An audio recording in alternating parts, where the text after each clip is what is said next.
إن الحمد لله نحمده ونستعينه ونستغفره ونعوذ بالله من شرور أنفسنا ومن سيئات أعمالنا من يهده الله فلا مضل له ومن يضلل فلا هادي له وأشهد أن لا إله إلا الله وأشهد أن محمدا عبده ورسوله يا أيها الذين آمنوا اتقوا الله حق تقاته ولا تموتن إلا وأنتم مسلمون يا أيها الناس اتقوا ربكم الذي خلقكم من نفس واحدة وخلق منها زوجها وبث منهما رجالا كثيرا ونساء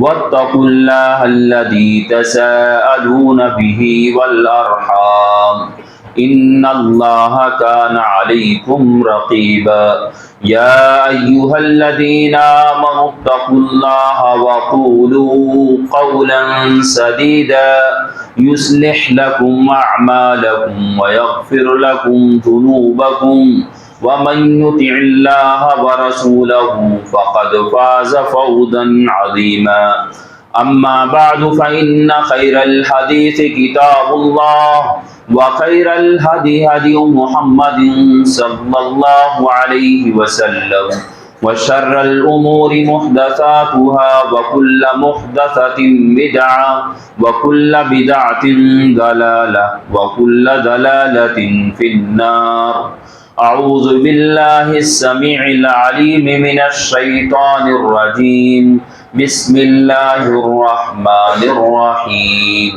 قاف والقرآن المجيد بل عجبوا أن جاءهم منذر منهم فقال الكافرون هذا شيء عجيب أإذا متنا وكنا ترابا ذلك رجع بعيد قد علمنا ما تنقص الأرض منهم وعندنا كتاب حفيظ بل كذبوا بالحق لما جاءهم فهم في أمر مريج أفلم ينظروا إلى السماء فوقهم كيف بنيناها وزيناها وما لها من فروج والأرض مددناها وألقينا فيها رواسي وأنبتنا فيها من كل زوج بهيج تبصرة وذكرى لكل عبد منيب ونزلنا من السماء ماء مباركا فأنبتنا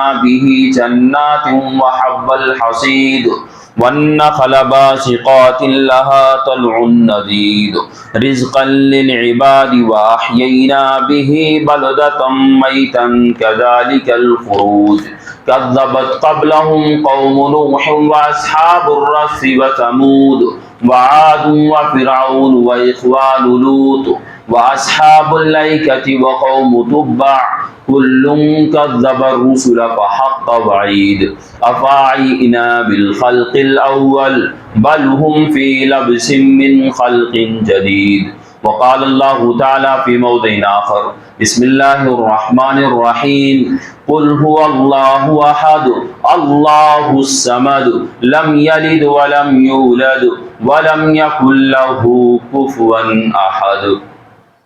تمام قسم کی حمد و ثنا کبریائی بڑائی اللہ رب العزت کے لیے ہے۔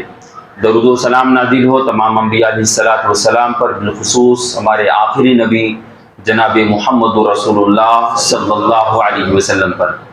آج کے اس خطبہ جمعہ میں توحید کی اہمیت، عقیدہ توحید کی اہمیت پر کچھ باتیں ہم کرنے کی کوشش کریں گے۔ سب سے پہلا سوال تو یہی پیدا ہوتا ہے کہ ہم ایک اہل حدیث ہیں، ہم وہ لوگ مسلمان ہیں، ہمیں عقیدہ بتانے کی کیا ضرورت ہے؟ عقیدہ توحید خاص کر ان لوگوں کے لیے جو اپنے آپ کو اہل حدیث کہتے ہیں، ان کا دعویٰ یہ ہوتا ہے کہ ہم عقیدے میں بہت پختہ اور بہت مضبوط ہوتے ہیں، ہمیں اس کی تعلیم دینے کی ضرورت نہیں۔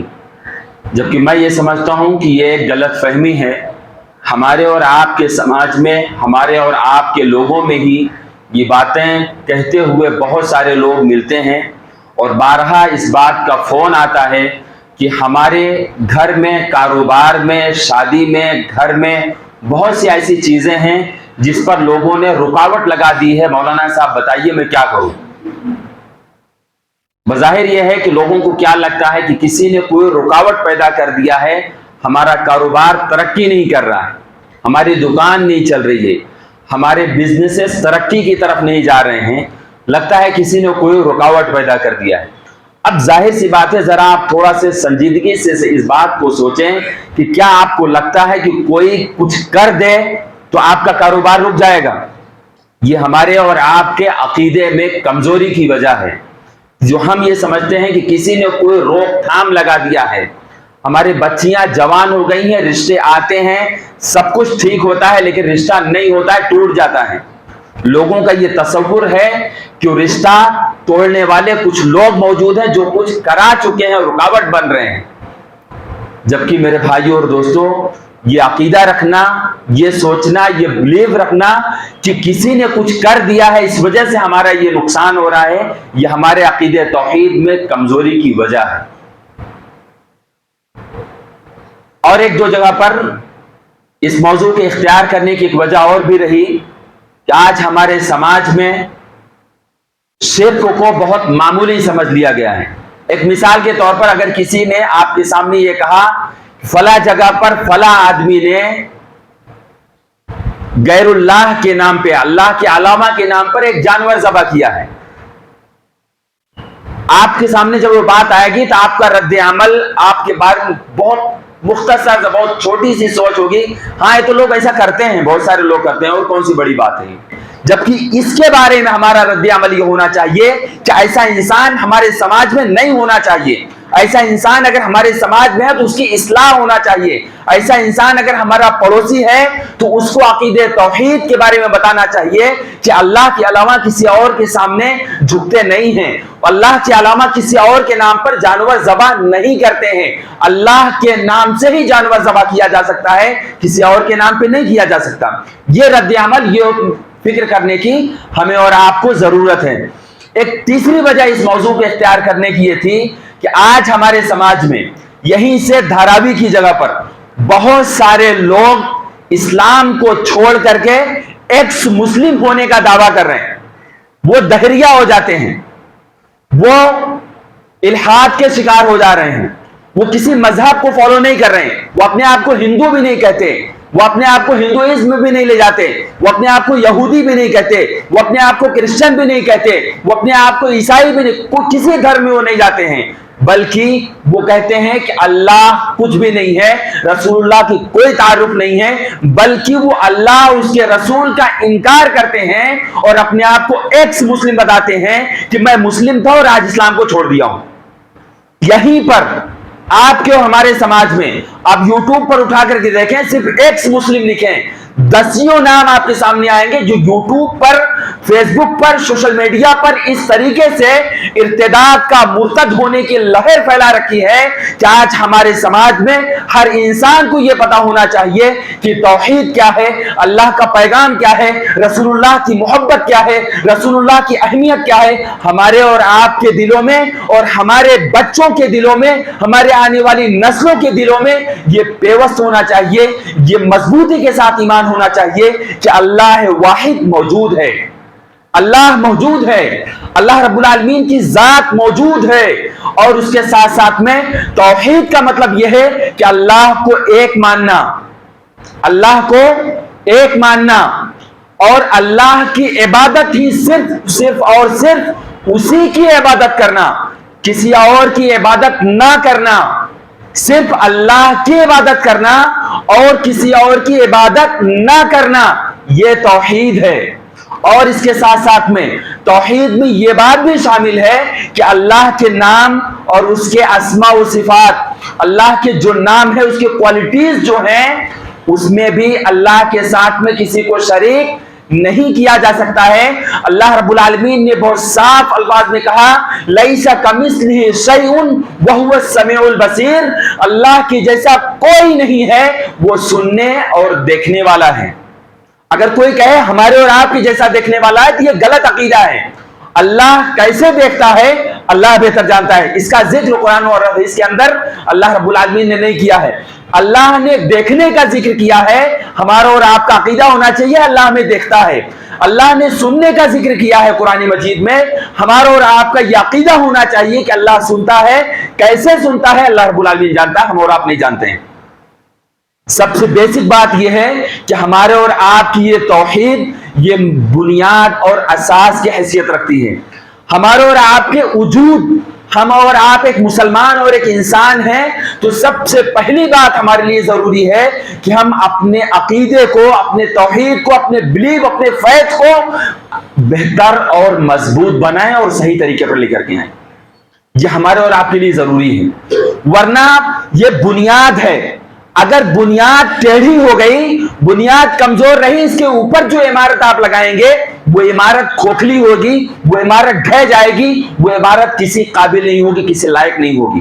آپ کے لیے اور ہمارے لیے ضروری ہے کہ اس عقیدے کو ہم اور آپ اپنے دلوں میں بٹھائیں. کلمہ توحید لا الہ الا اللہ محمد رسول اللہ کے مطلب کو جانیں اور سمجھیں. اللہ رب العالمین نے اس کلمہ توحید کے اندر بہت سی برکتیں رکھی ہیں. اللہ رب العالمین نے, اللہ کے رسول صلی اللہ علیہ وسلم نے فرمایا, من قال لا الہ الا اللہ دخل الجنہ, جو انسان سچے دل کے ساتھ لا الہ الا اللہ کہتا ہے وہ انسان جنت میں داخل ہوگا. سنن ترمذی کی روایت میں ہے. اللہ کے رسول صلی اللہ علیہ وسلم نے کیا فرمایا, جو شخص سچے دل سے اس بات کی گواہی دیتا ہے کہ اللہ ہی عبادت کے لائق ہے اور اس کے علاوہ کوئی عبادت کے لائق نہیں ہے, وہ انسان جنت میں داخل ہوگا. لیکن یہاں پر رک کر کے یہ بات سوچنے کی ضرورت ہے, ہمارا اور آپ کا یہ ایمان ہے کہ ہم لوگ کلمہ توحید کے پابند ہیں. ہم لوگوں کا عقیدہ ہے کہ ہم لا الہ الا اللہ کہتے ہیں, ہم جنت میں جائیں گے, ضرور بالضرور جائیں گے انشاءاللہ العزیز. لیکن اس عقیدے کا مطلب یہ نہیں کہ آپ کو گناہ کرنے کی پرمیشن مل گئی ہے. آپ گناہ کریں اور کہیں کہ ہم لا الہ الا اللہ والے ہیں, جنت میں داخل ہو جائیں گے. میرے بھائیوں اور دوستوں, اگر ہم اور آپ گناہ کی پرمیشن یہاں ہمیں اور آپ کو نہیں ملتی ہے, ہم اور آپ جنت میں داخل ہوں گے. لیکن اگر کوئی انسان اس دنیا میں گناہ کرتا ہے تو اللہ رب العالمین اس کو پہلے جہنم میں داخل کرے گا, اور اس جہنم میں داخل کرے گا جس کی آگ, جس کی لپٹ کے بارے میں بہت مشہور ہے کہ کوئی انسان سہ نہیں سکتا ہے. ایک انسان کو جہنم میں ڈالا جائے گا, اس انسان کو جلا دیا جائے گا اور راکھ ہو جائے گا, کوئلے کی مانند ہو جائے گا. میرے بھائیوں اور دوستوں, یہیں پر آتا ہے, اسی روایت میں موجود ہے کہ کچھ غیر مسلم کافر اور مشرک اس توحید والے انسان سے کہیں گے, ہم تو دنیا میں شرک کرتے تھے, کفر کرتے تھے, توحید کو نہیں مانتے تھے, اللہ کو ایک نہیں مانتے تھے, عبادت نہیں کرتے تھے, ہم تو جہنم میں آئے یا چلتا ہے, ہمیں تو سمجھ میں آتا ہے کہ ہم جہنم میں آ گئے. لیکن آپ تو توحید والے تھے, آپ جہنم میں کیوں آ گئے؟ تو ہمارے اور آپ میں کیا فرق رہ گیا؟ مطلب آپ توحید والے ہو کر کے بھی جہنم میں اور ایک کافر اور مشرک ہو کر کے بھی جہنم میں, تو ہمارے اور آپ میں کیا فرق ہے؟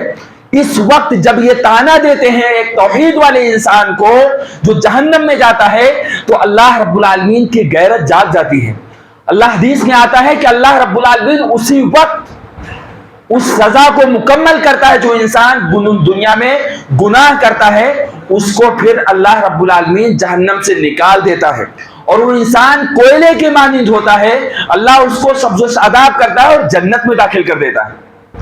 اللہ رب العالمین کو یہ تانا پسند نہیں. اللہ رب العالمین نے اسی تانے پر اس بندے کو جہنم سے نکال کر کے جنت میں داخل کر دیا, کیونکہ وہ بندہ توحید والا ہے. میرے بھائیوں اور دوستوں, لیکن بات جان لیں کہ توحید کا مطلب یہ نہیں کہ آپ کو گناہ کرنے کی پرمیشن مل گئی. آپ گناہوں سے بچیں, اللہ رب العالمین دیکھنے اور جاننے والا ہے. توحید جنت میں جانے کے ساتھ ساتھ میں ہمیں اور آپ کو اس توحید کی اہمیت کو جانتے ہوئے اللہ کے رسول صلی اللہ علیہ وسلم نے سورہ اخلاص کو پابندی کے ساتھ پڑھنے کی تلقین کی. کیا فرمایا؟ اس سورہ اخلاص کے اندر, یعنی قل هو اللہ احد اللہ الصمد لم یلد ولم یولد ولم یکن لہ کفوا احد, یہ 4 آیتیں جو ہیں, یہ سورہ اخلاص جو بہت چھوٹی سی سورت ہے, ہم میں سے ہر مسلمان کو یاد ہے, اس میں توحید کا درس دیا جاتا ہے کہ اللہ ایک ہے, اللہ بے نیاز ہے, اللہ کو کسی چیز کی ضرورت نہیں ہے, اللہ محتاج نہیں ہے, اللہ ہر عیب سے, ہر چیز سے پاک ہے, اللہ نہ تو جنا گیا اور نہ کسی کو جنتا ہے, اور نہ ہی اللہ کے کوئی ہمسر اور برابر ہے. اس سورت کے اندر اللہ کی توحید بیان کی گئی ہے. اور ایک مرتبہ اللہ کے رسول صلی اللہ علیہ وسلم کے زمانے میں ایک انسان قباء میں, مسجد قباء میں امامت کرتا تھا, صحابی رسول ہیں, وہ امامت کرتے تھے اپنی نماز میں, ہر نماز کے اندر میں وہ سورہ فاتحہ کے بعد اس سورت کی تلاوت کرتے تھے. ہر نماز میں سورہ فاتحہ کے بعد کوئی سورت پڑھتے, پھر اس کے بعد اس توحید کی سورت یعنی سورہ اخلاص کو وہ ملا کر کے پڑھتے تھے. تو کچھ صحابہ اکرام کو حیرت ہوئی کہ سورہ فاتحہ کے بعد دوسری سورت پڑھ چکے ہیں تو قل واللہ احد کو ملانے کی کیا ضرورت ہے. ان لوگوں نے اصرار کیا, امام صاحب سے بات کی, تو امام صاحب نے بہت دو ٹوک لفظوں میں کہا, بھائی اگر آپ لوگ مجھے امام رکھنا چاہتے ہو تو رکھو, ورنہ کہو تو میں پیچھے آ جاتا ہوں, لیکن اس سورت کو نماز میں پڑھنے سے مجھے کوئی نہیں روک سکتا ہے. مقدمہ اللہ کے رسول صلی اللہ علیہ وسلم کے دربار میں پہنچا. صحابہ اکرام جا کر کے اللہ کے رسول سے شکایت کی کہ وہ فلاں صحابی قباء میں امامت کر رہے ہیں, وہ ایسے ایسے کام کرتے ہیں. اللہ کے رسول صلی اللہ علیہ وسلم نے کہا, جا کر کے ان سے پوچھو کہ وہ ایسا کیوں کرتے ہیں. اس آدمی نے کہا کہ اللہ کے رسول صلی اللہ علیہ وسلم کے پوچھنے پر میں بتا رہا ہوں کہ مجھے اس صورت میں اللہ کی وحدانیت کا ذکر ہے, اللہ کے پاورفل ہونے کا ذکر ہے, اللہ کی توحید کا ذکر ہے. اس صورت سے مجھے بہت زیادہ محبت ہے, میں اس کو پسند کرتا ہوں, اس لیے پڑھتا ہوں. تو اللہ کے رسول صلی اللہ علیہ وسلم نے فرمایا, اس انسان کو بتا دو جس نے سورہ اخلاص سے محبت کی, اس کو اس لیے پسند پڑتا ہے, اس کو پسند کرتا ہے اللہ کی توحید ہونے کی وجہ سے, اس کو جنت کی خوشخبری دے دو. اسی صرف ایک سورت کی تلاوت کرنے کی وجہ سے اللہ رب العالمین نے اس کو جنت کی بشارت دی اللہ کے رسول صلی اللہ علیہ وسلم کے ذریعے سے. میرے بھائی اور دوستو, یہ کام ہم اور آپ بھی کر سکتے ہیں. ہمیں اور آپ کو صرف لیکچر سننے کی ضرورت نہیں, بلکہ ہم اور آپ جب نماز پڑھیں, امامت نہیں کر رہے ہیں بلکہ نماز پڑھ رہے ہیں, علیحدہ نماز پڑھ رہے ہیں, آپ سورہ فاتحہ کے بعد کوئی سورت پڑھیں, پھر اس سورت کو تو پڑھ سکتے ہیں نا, تو ہمارے اور آپ کے لیے خوشخبری کا باعث ہوگی. اور اس کلمہ توحید لا الہ الا اللہ میں بہت زیادہ افضل الذکر کہا گیا ہے. میرے بھائی اور دوستو, افضل الذکر, تمام ذکر میں سب سے افضل ذکر لا الہ الا اللہ ہے. نہیں ہے کوئی معبود سوائے اللہ تعالیٰ کے. اس لفظ کو, اس ذکر کو ہم اور آپ اپنے زبان پر رکھیں, ہر وقت پڑھا کریں. کون سا مشکل ہے میرے بھائی اور دوستو, کس کے زبان پہ نہیں یاد ہے؟ کیا ہم اور آپ بہت دنیا بھر کے اپنے کانوں میں گانے لگا کر کے گانے کو سنتے رہتے ہیں, زبان سے ورد کرتے رہتے ہیں ان گانوں کا, اس گانوں کو اسٹاپ کر کے کیا اس کلمے کو ہم اور آپ نہیں پڑھ سکتے ہیں؟ اس کلمے کے اندر کہا کہ لا الہ الا اللہ افضل الذکر ہے, والحمدللہ سب سے اچھی دعا ہے, سب سے اچھی دعا والحمدللہ, اللہ کی تعریف کرنا ہے. میرے بھائی اور دوستو, ہم اور آپ کس ہوش اور غفلت میں کھوئے رہتے ہیں. ہمیں اور آپ کو اپنے وقت کو غنیمت جانتے ہوئے ان سارے مواقع کو حاصل کرنے کی ضرورت ہے. ہمیں اور آپ کو چاہیے کہ ہم اور آپ اس کا اہتمام کریں. اور اس کے ساتھ ساتھ میں اس سورت کو اللہ رب العالمین کے, اللہ کے رسول صلی اللہ علیہ وسلم نے فرمایا یہ ثلث قرآن ہے, 1/3 قرآن پڑھنے کا ثواب ملے گا. اس سورت کے پڑھنے سے اللہ کے رسول صلی اللہ علیہ وسلم نے فرمایا کہ اے صحابہ سے کہ کیا تم رات کو, ایک رات میں 1/3 قرآن پڑھنے کی چاہت نہیں رکھتے ہو؟ لوگوں نے کہا کہ اللہ کے رسول 1/3 حصہ قرآن کا کون پڑھ سکتا ہے؟ ہمیں سے بہت سارے لوگ اس کی طاقت نہیں رکھتے ہیں. صحیح بخاری کی روایت میں ہے, اللہ کے رسول صلی اللہ علیہ وسلم نے فرمایا کہ تم رات کو سورہ اخلاص قل هو اللہ احد کو پڑھ لیا کرو, یہ 1/3 حصے کا ثواب دیتا ہے. کیا ہم اور آپ اس کا اہتمام نہیں کر سکتے؟ مشکل ہے؟ مشکل نہیں ہے میرے بھائیو اور دوستو, صرف توجہ دینے کی ضرورت ہے, صرف غور کرنے کی ضرورت ہے, اپنی پرائرٹیز دینے میں سبقت کرنے کی ضرورت ہے. اس کو یہ دیکھنا ہے کہ ہم کس کو پرائرٹیز دیتے ہیں. موبائل دیکھتے دیکھتے آنکھ بند ہو جانا, اس کو پرائرٹی دیتے ہیں, یا کہ موبائل کو سائڈ لگا کر کے کچھ ذکر و اذکار کر لینے کو پرائرٹی دیتے ہیں. یہ ہمارے اور آپ کے بس میں ہے, ہم اور آپ چاہیں تو اس کو کر سکتے ہیں. موسیٰ علیہ السلام نے کہا اللہ رب العالمین سے, صحیح روایت میں ہے, مصدرک حاکم وغیرہ کی روایت میں ہے, کہ اللہ رب العالمین اپنی یاد کے لیے مجھے کچھ ذکر بتا دیں۔ اللہ کے رسول صلی اللہ علیہ وسلم موسیٰ علیہ السلام کو اللہ رب العالمین نے فرمایا کہ تم لا الہ الا اللہ کا ذکر کیا کرو۔ موسیٰ علیہ السلام نے کہا یہ ذکر تو اللہ تیرے بندے سب کے سب کرتے ہیں، اس میں کون سے خاص بات ہے؟ اللہ کے موسیٰ علیہ السلام کو اللہ رب العالمین نے بتایا کہ اللہ کے رسول صلی اللہ علیہ وسلم نے فرمایا ہے کہ اس آیت میں، یعنی اللہ رب العالمین نے موسیٰ علیہ السلام کو بتایا تھا، اس کا ذکر محمد صلی اللہ علیہ وسلم نے ہماری اس امت کو بتایا کہ اللہ رب العالمین اس وقت موسیٰ علیہ السلام کو یہ جواب دیا تھا کہ اے موسیٰ، اس دنیا کے اندر، اس آسمان کے اندر اور آسمان میں تمام کی تمام چیزیں جو ہیں، اور اس کے ساتھ زمین کی تمام چیزیں، اور ساتوں زمین ساتوں آسمان سوائے میرے تمام کی تمام چیزوں کو ایک پلڑے میں رکھ دیا جائے ترازو کے، اور دوسرے پلڑے میں یہ لا الہ الا اللہ کو رکھ دیا جائے تو لا الہ الا اللہ کا کلمہ اور پلڑا بھاری ہو جائے گا۔ پوری ساتوں زمین ساتوں آسمان سوائے اللہ کی تمام چیزوں کو ایک پلڑے میں رکھ دیا جائے اور اللہ کے کلمے کو، توحید کے کلمے کو ایک پلڑے میں رکھ دیا جائے، یہ بھاری ہو جائے گا۔ میرے بھائیوں اور دوستو، ہمیں اور آپ کو ضرورت ہے کہ ہم ان کلمات کا ذکر کریں۔ اللہ رب العالمین نے، اللہ کے رسول صلی اللہ علیہ وسلم نے جب مکے کو فتح کیا تو بہت سارے لوگوں کو، بہت سے بت خانوں کو، بہت سے چیزوں کو توڑنے کا بھی حکم دیا تھا۔ اس میں سے ایک بت کو توڑنے کا حکم خالد بن ولید رضی اللہ تعالیٰ عنہ کو دیا، عزا نامی بت فلاں جگہ پر ہے، جا کر کے اس کو توڑ دو۔ جب عزا نامی بت کو خالد بن ولید رضی اللہ تعالیٰ عنہ توڑنے گئے تو اس پر جب ضرب لگائی تو اس سے ایک عورت کی شکل میں ایک چیز باہر آئی، شکل میں ایک عورت باہر آئی، تو خالد بن ولید رضی اللہ تعالیٰ عنہ نے اس کو بھی مار دیا۔ اس کے بعد اللہ کے رسول صلی اللہ علیہ وسلم کے سامنے اس واقعے کو ذکر کیا تو اللہ کے رسول صلی اللہ علیہ وسلم نے فرمایا وہ لوگ جو عبادت کرتے تھے اس عزا نامی بت کا، وہ اسی لیے عبادت کرتے تھے کہ اس میں سے آواز آتی تھی، انسانی آواز آتی تھی اور جانوروں کی طرح سے آواز آتی تھی، اس لیے لوگ اس کی عبادت کرتے تھے۔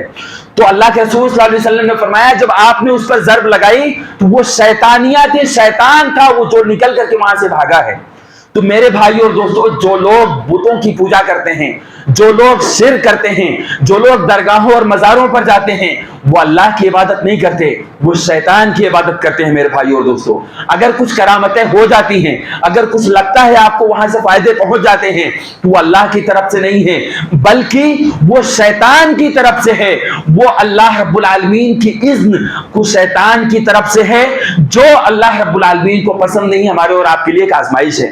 تو اس شیطانی عبادتوں سے، شیطانی تابوتوں سے ہمیں اور آپ کو بچنا چاہیے، کیونکہ ہمارے اور آپ کا زندگی کا مقصد صرف اور صرف اللہ رب العالمین کی عبادت کرنا ہے۔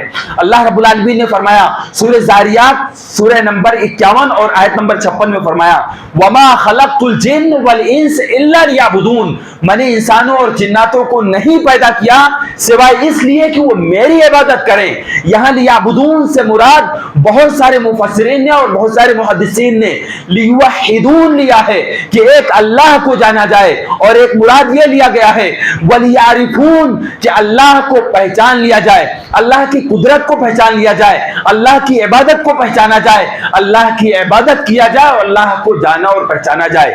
اللہ کی طاقت، اللہ کے اسماء و صفات، اللہ کی الوہیت، اللہ کی عبادت، ان ساری چیزوں پر ہمیں اور آپ کو توجہ دینے کی ضرورت ہے۔ اس آیت کا مطلب یہ ہے، ورنہ میرے بھائی اور دوستو، اللہ رب العالمین نے فرمایا الذین آمنوا ولم یلبسوا ایمانہم بظلم، جن لوگوں نے ایمان لایا ہے اور اپنے ایمان میں ظلم کی ملاوٹ نہیں کی، یعنی شرک کی ملاوٹ نہیں کی، اولئک لہم الامن، ایسے لوگوں کے لیے امن ہے، ایسے لوگوں کے لیے سکون ہے، چین ہے، شانتی ہے۔ اور جو لوگ اس کے بالمخالف کام کرتے ہیں ان کے لیے امن اور سکون نہیں ہے۔ جو لوگ شرک کرتے ہیں، جو لوگ اس میں اللہ رب العالمین کی عبادت میں ظلم کو ملاتے ہیں، ان الشرک لظلم عظیم، یہ بے شک شرک جو ہے سب سے بڑا ظلم ہے۔ میرے بھائی اور دوستو، ہمیں اور آپ کو اس بات کی فکر کرنا ہے کہ ہم اور آپ عبادت کس کی کرتے ہیں۔ ہم اور آپ عبادت اللہ کی کرتے ہیں، تو عبادت کرنے کے ساتھ ساتھ میں کہیں غور کریں،